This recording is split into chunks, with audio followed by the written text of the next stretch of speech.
삼천당 제약, 이건 조정일까요? 경고일까요? 5조 계약, 공시 논란, 기자간담회까지 지금 이 종목에는 기대와 의심이 한꺼번에 붙어 있습니다.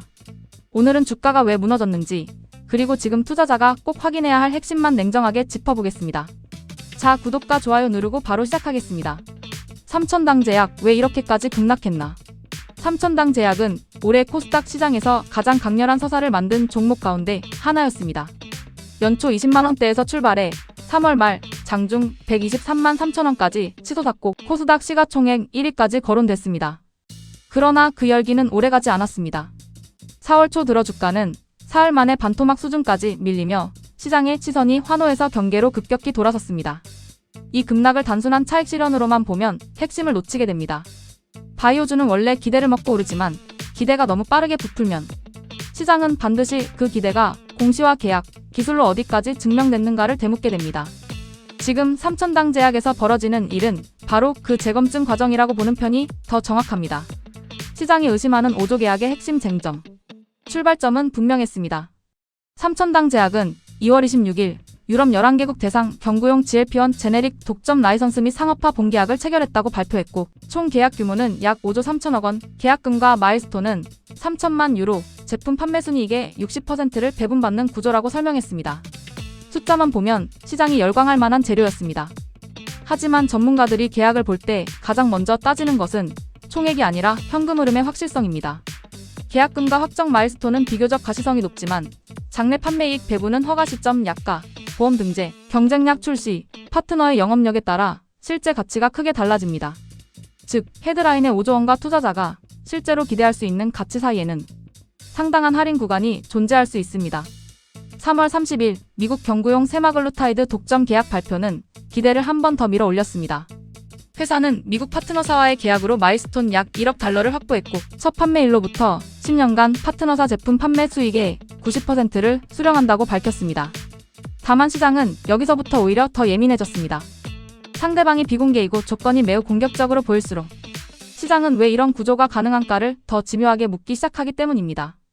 공시보다 보도자료가 먼저였다는 논란. 주가를 꺾은 결정적 변수는 공시 신뢰였습니다.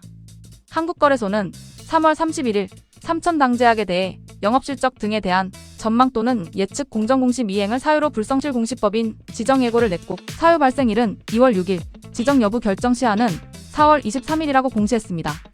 이건 단순한 행정 이슈가 아니라 시장이 회사를 바라보는 할인율 자체를 바꿀 수 있는 변수입니다. 왜냐하면 자본시장에서 밸류에이션은 실적만으로 결정되지 않기 때문입니다. 미래 현금 흐름에 대한 신뢰, 설명의 일관성, 공시의 정합성이 함께 할인율을 만듭니다. 같은 숫자라도 믿음이 붙으면 프리미엄이 되고 의심이 붙으면 디스카운트가 됩니다. 삼천당 제약은 지금 실적 논쟁보다 먼저 신뢰 프리미엄이 흔들리는 국면에 들어선 셈입니다. 회사의 해명은 왜 시장을 설득하지 못했나? 회사는 허위사실 유포에 대해 법적 대응 방침을 밝혔고 4월 6일 기자간담회를 열겠다고 공지했습니다. 그러나 시장이 원하는 것은 강한 표현이 아니라 구체적인 증빙입니다. 계약 상대방의 실체, 독점의 범위, 수익 배분의 기준, 특허 회피의 논리, 상업화 일정이 얼마나 명확하게 설명되느냐가 핵심입니다. 바이오주는 기대를 먹고 오르지만 의심이 생긴 뒤에는 문장보다 문서가 더 중요해집니다. 이 대목에서는 워런 버핏보다도 찰리 먼거의 표현이 더 잘 어울립니다. 버크셔 해서웨이 2024 연차보고서에서 버핏은 먼거의 표현을 빌려 문제를 미루는 태도를 썸서킹이라고 소개했습니다. 지금 시장이 삼천당 제약에 요구하는 것도 바로 그것입니다. 불편한 질문을 미루지 말고 계약과 공시에 대한 핵심 의문에 정면으로 답하라는 것입니다. 4월 6일 기자간담회, 무엇을 확인해야 하나? 4월 6일 기자간담회는 단순한 해명 자리가 아니라 이 회사의 밸류에이션 기준을 다시 세우는 자리입니다. 시장이 확인하려는 것은 세 가지입니다.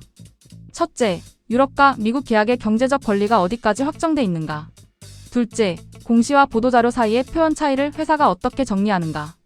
셋째, 플랫폼 기술이 실제 상업화 가능성으로 이어질 만큼 검증됐는가입니다.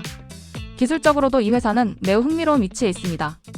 회사는 SNAC 프리와 SPASS 플랫폼을 내세우고 있지만 경구용 펩타이드나 단백질 약물은 위장관의 산성 환경, 효소 분해, 점액층, 장상피 장벽 때문에 본질적으로 흡수 효율을 내기 어려운 분야입니다. 최근 학술 리뷰들도 오럴 펩타이드 딜리버리의 핵심 난제로 바로 이 네 가지 장벽을 반복적으로 지적합니다. 기술이 진짜라면 대단한 것이고 그래서 시장의 검증 강도도 더 높아지는 것입니다. 삼천당제약은 3월 19일 경구용 인슐린 후보물질의 유럽 임상 12상 시험계획 승인 신청도 공시했습니다. 이것은 단순한 뉴스 재료가 아니라 플랫폼 서사를 확장시키는 데이터 포인트입니다. 다만 동시에 투자자에게는 또 다른 질문을 던집니다. 이 회사가 단발성 계약 뉴스가 아니라 실제로 임상과 허가의 사다리를 밟아 올라갈 수 있는가 하는 점입니다. 플랫폼 기업으로 인정받으려면 결국 보도자료가 아니라 누적된 임상 데이터가 필요합니다. 지금 버텨야 할 투자자와 피해야 할 투자자. 이 종목을 지금 버틸 수 있는 사람은 단순히 손실을 참는 사람이 아닙니다. 계약 구조를 읽을 수 있고 임상 단계별 리스크를 이해하며 기자간담회와 거래소 결정 같은 이벤트 전후의 변동성을 감당할 수 있는 사람이어야 합니다. 반대로 많이 빠졌으니 싸 보인다는 이유만으로 접근하는 투자자에게 삼천당제약은 매우 위험할 수 있습니다. 바이오주에서 큰 낙폭은 종종 저가 매수 기회가 아니라 정보 비대칭이 커졌다는 신호일 때가 많기 때문입니다. 전문가적으로 말하면 지금 필요한 것은 손절이냐, 존버냐의 감정적 선택이 아니라 확률 가중 기대값을 다시 계산하는 일입니다. 확정 현금 흐름은 얼마인지, 상업화까지 남은 시간은 얼마나 되는지, 신뢰 훼손이 자본 조달 비용에 어떤 영향을 미칠지를 따져봐야 합니다. 바이오주는 기술의 산업이면서 동시에 시간의 산업이기도 해서 일정이 흔들리면 가치도 흔들립니다. 삼천당제약, 기회와 경고 중 무엇에 더 가까운가? 결론적으로 지금의 삼천당제약은 가능성이 사라진 회사가 아니라 가능성을 입증할 책임이 커진 회사입니다. 유럽 11개국 계약, 미국 계약, 경구용 인슐린 임상 진입이라는 재료는 분명 강합니다. 하지만 시장은 이제 더 이상 스토리만 보지 않습니다. 계약의 실질, 공시의 정합성, 기술의 재현성을 함께 확인하려 합니다.